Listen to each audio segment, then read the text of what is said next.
To capture the essence of Gabriel García Márquez's masterpiece, 100 Years of Solitude, we must treat the story not merely as a family history, but as a cyclical journey through time, memory, and the return to dust. This is the story of the Buendía family in the town of Macondo, a place of miracles, tragedies, and a haunting loneliness. The background of 100 Years of Solitude is a fascinating blend of the author's personal geography, historical reality, and the literary traditions of Latin America. To understand the story, we have to understand the soil from which it grew. Aracataca, a small town in northern Colombia. This town served as the primary inspiration for Macondo. The story mirrors the economic and political turbulence of Colombia in the late 19th and early 20th centuries. The arrival of the train and the American-owned banana company in the book reflects the actual expansion of the United Fruit Company in Colombia. This brought brief artificial prosperity, followed by labor exploitation, violent political repression, and eventual economic collapse. The Buendía family's trajectory mirrors the nation's struggle to reconcile traditional ways of life with the ruthless, industrialized outside world.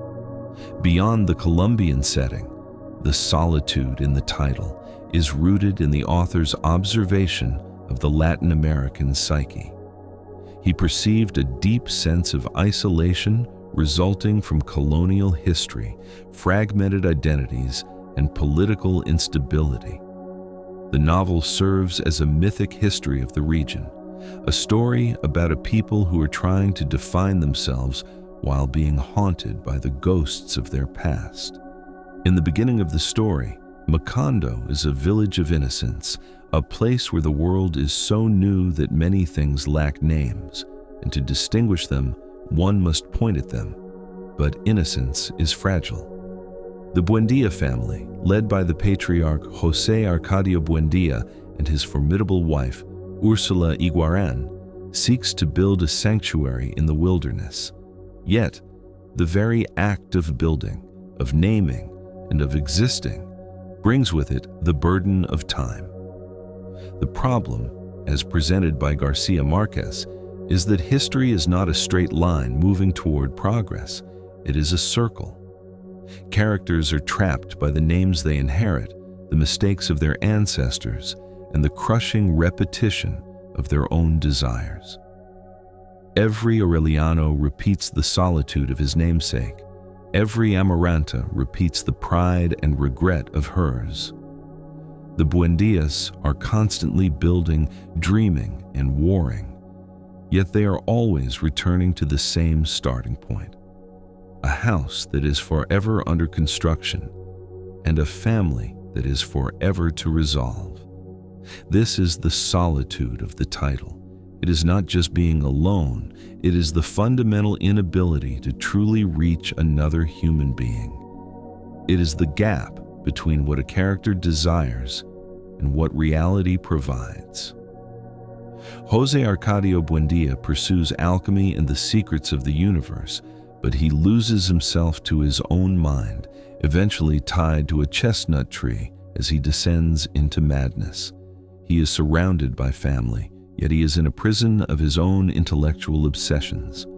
This cycle of isolation repeats across generations.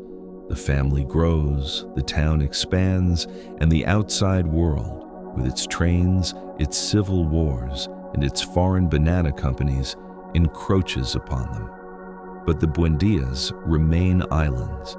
Their passions are intense, their loves are often forbidden, and their tragedies are spectacular, yet they seem unable to learn from the past.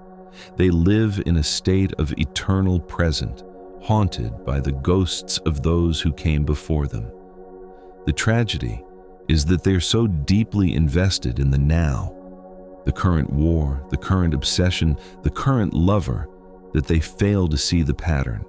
They are the architects of their own isolation, each generation adding a new room to the house, a new layer of silence, and a new weight of memory.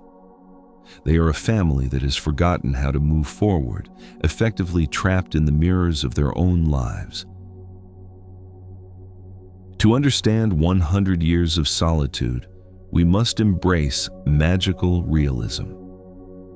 In Macondo, the distinction between the miraculous and the mundane does not exist. Yellow flowers rain from the sky, ghosts wander the halls, and a woman ascends to heaven while folding laundry. This is not fantasy. It is the acknowledgement that reality itself is saturated with the extraordinary. Number 1. The theory of circular time. In the world of the Buendía family, time is a spiral. Events do not end. They fade and return. This is why the names are recycled until the characters themselves become confused. This serves a purpose. It shows that the fundamental human condition, greed, lust, pride, and sorrow does not change, no matter how many years pass or how much technology is imported into the jungle. The theory here is that human nature is locked in a loop. We are doomed to repeat the joys and the follies of our ancestors until we recognize the pattern. Number 2, the theory of memory and oblivion. Much of the novel is a battle against forgetting. The insomnia plague that strikes Macondo is the literal embodiment of this. When people forget the function of objects, they must write labels on them. This is a table. This is a cow. The family fights to preserve their history through the scrolls of the gypsy Melchiades. These scrolls contain the family's entire fate, written in a language that can only be decoded at the exact moment their cycle is meant to end. The theory here is profound. Life is a story that is already written, and we are merely the ones living out the text, trying to understand it as we go. Number 3, the theory of inescapable solitude. Why are they so lonely? Because they do not know how to love without possessing, and they do not know how to be free without abandoning. Love in Macondo is often a frantic, desperate attempt to fill an emptiness that can never be filled.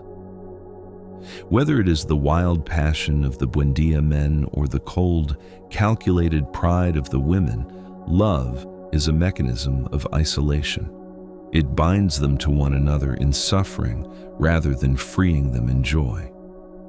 The family's tragedy is not that they are bad people. It is that they are incapable of genuine empathy because they are too caught up in their own internal myths. They love the idea of their ancestors. They love the idea of their town. But they fail to see the living, breathing humans standing right in front of them. The magic of the book serves to highlight how human beings create their own realities. We build walls of pride, walls of sorrow, and walls of history, and we eventually find ourselves surrounded by the ruins of what we built. How do we apply the lessons of a doomed family to our own lives? We must ask ourselves, what are the cycles I am repeating? We all have our Macondo. It might be a family pattern of communication, a recurring professional mistake, or a habit of emotional isolation. We often walk through life convinced that our problems are unique, that we are the first to experience this specific heartbreak or this specific triumph. But the genius of García Márquez is in showing us that we are part of a larger tapestry. When we see the Buendía family, we are seeing ourselves. We apply the theory by becoming the decoder of our own scrolls. Just as Aureliano Babylonia spends his final days desperately translating the Sanskrit manuscripts of Melchiades to understand his own family's end, we must spend our lives translating our own histories. We must be willing to look at the stories our parents told us, the silences they kept, and the patterns they set, and decide which ones we will continue and which ones we will break.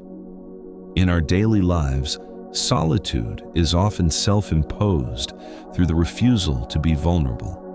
We use our pride as a shield, much like Amaranta Buendía. We use our ambition as a distraction, much like Colonel Aureliano Buendía. We use our memories of past hurts to justify our current defenses. The application of this book is the radical act of breaking the cycle of defense. It is the act of stepping out of the mirrors of our own ego and reaching out to the people around us, not to use them, not to possess them, but to simply be with them. We must also learn to accept the magical nature of our own reality. Life is rarely as logical or as linear as we pretend it is. We encounter coincidences, we hold on to strange superstitions, and we experience moments of sheer wonder that logic cannot explain. If we live only for the rational, we lose the vibrancy of existence. By acknowledging the strange and the beautiful, we allow ourselves to be more human, more connected, and more present in the fleeting nature of our own time. Finally, we apply the book by acknowledging the end. Macondo is eventually consumed by a biblical wind that wipes it from the face of the earth. Everything that was built, every joy that was shared, and every tragedy that was endured is erased. This is not a message of nihilism, but a message of perspective. If our time here is finite, if we are all living within our own 100 years of solitude, then the only thing that truly matters is how we treat the others who are trapped in this house with us. As the final lines of the scrolls are read, the entire history of the Buendía family vanishes. The house is abandoned, the ants consume the parchments, and the town is lost to the jungle. It is a powerful reminder that history is fragile. We are all participants in a narrative that will eventually be forgotten, a story that will fade into the wind. But this does not make our lives meaningless. On the contrary, it makes the act of living, of loving, and of understanding one another an act of supreme importance. If the world is to be wiped away, then the moments of connection we share, the quiet conversations, the acts of kindness, the genuine attempts to bridge the gap of our solitude become the only things of value. We are not doomed to the repetition of the Buendías if we are willing to change. We are not doomed to the loneliness of Macondo if we are willing to open our hearts. The book is a warning, yes, but it is also an invitation. It invites us to stop living in the past, to stop building walls against the future, and to finally live in the present.